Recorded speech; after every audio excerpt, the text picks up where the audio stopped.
Assalamualaikum dear students, I hope you all are fine. We are going to start our unit number 11 transitive and intransitive verbs.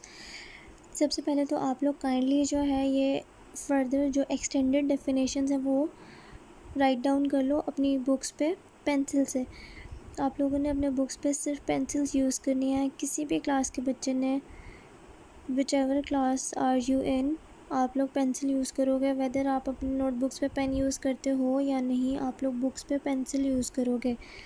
अपने जो exercises हैं उनको solve करने के लिए भी, अंडरलाइनिंग के लिए, किसी भी किस्म की राइटिंग के लिए सिर्फ लेड पेंसिल। तो काइंडली आप लोग जो है ये एक्सटेंडेड जो डेफिनेशंस हैं ये राइट डाउन कर लो, क्योंकि डेफिनेशंस आप लोगों ने बुक से याद करनी है और यहीं से पेपर में आएंगी। ट्रांजिटिव वर्ब क्या होते हैं? ट्रांजिटिव वर्ब वो वर्ब्स हैं जिनको एक्सप्लेन करने के लिए या उनका हमें कंप्लीट मीनिंग लेने के लिए एक ऑब्जेक्ट की ज़रूरत पड़ती है। Transitive verbs must have an object to compare its meaning. हमें उसका मीनिंग देखने के लिए या पहचानने के लिए उसके लिए एक वर्ब की ज़रूरत पड़ती है। फॉर एग्ज़ाम्पल जो वर्ड्स जो हैं अकेले स्टैंड नहीं कर सकते।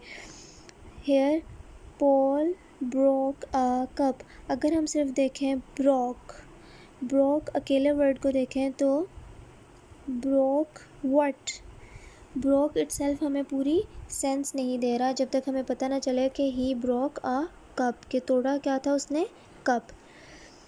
जबकि इनट्रांजिटिव वो वर्ब्स होते हैं जिनके लिए हमें कोई ऑब्जेक्ट ज़रूरी नहीं चाहिए होता उनके मीनिंग को कम्प्लीटली एक्सप्रेस करने के लिए या उनकी कंप्लीट थॉट को एक्सप्रेस करने के लिए। For example trumpeted, elephants trumpeted. Trumpeted itself एक वर्ड है जो कि उस आवाज़ के लिए इस्तेमाल होता है जो हाथी निकालता है। तो अगर हम खाली ट्रम्पेटेड को अलग से लिख दें तो ट्रम्पेटेड वर्ड, वो अंडरस्टूड बात है कि ट्रम्पेटेड का मतलब है हाथी का धारना या बोलना। इसी तरह अगर इस सेंटेंस में the teacher praised the student, praised अगर अलोन आए, प्रेज्ड वर्ड अगर हम लिखें तो प्रेज्ड व्हाट, प्रेज्ड हुम, इस तरह की चीज़ें क्लियर नहीं हैं। तो इसको क्लियर करने के लिए हमें एक वर्ब चाहिए, praised student. I always take my umbrella to school, take अलग से अगर आएगा तो हमें नहीं पता कि टेक व्हाट, तो हमें उस वर्ब को एक्सप्लेन करने के लिए एक ऑब्जेक्ट लाजमी चाहिए। इन ट्रांजिटिव में for example the robbers panicked, अगर सिर्फ अलग से वर्ड लिखा जाए पैनिक्ड तो इसका इटसेल्फ एक मीनिंग है। हमें लाजमी नहीं कि उसके लिए किसी वर्ब की ज़रूरत पड़े उसे एक्सप्लेन करने के लिए। हमें पता है कि पैनिक का मतलब है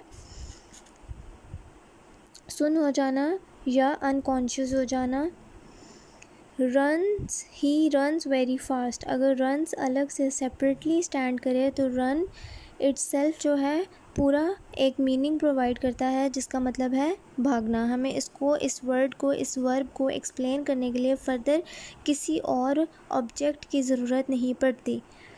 वॉक, वेंट, लर्न और इस तरह की चीज़ें जिनको हमें एक्सप्लेन करने के लिए फ़र्दर ज़रूरी कोई भी वर्ड या ऑब्जेक्ट नहीं चाहिए होता। Now what you people have to do is solve exercise number 21। इस चैप्टर की सिर्फ एक ही एक्सरसाइज है और वो आप लोग ख़ुद करोगे। और काइंडली आप लोग इसके आंसर्स पीछे से नहीं देख सकते क्योंकि आंसर्स में कुछ थोड़े से इश्यूज़ हैं, तो आपको ये एक्सरसाइज ख़ुद से सॉल्व करनी है। और kindly solve your exercises with pencils so that जब आफ्टर चेकिंग आपको किसी किस्म के मसले हों तो आप इजीली बुक पे ठीक कर सको और आपको मेस ना करना पड़े, आपकी बुक्स ना ख़राब हों और गंद ना हो बुक पे। तो काइंडली आप लोग पीछे से इसको कॉपी नहीं कर सकते, तो प्लीज़ अपनी वोकैबलरी को यूज़ करना है, अपना इंटेलेक्चुअल यूज़ करना है। मुझे पता है आप सब बच्चे कर सकते हैं और आप कर भी लेंगे। किसी भी किस्म की क्यूरीज़ के लिए आप लोग मुझे किसी भी टाइम वॉइस नोट या मैसेज कर सकते हो व्हाट्सएप पर।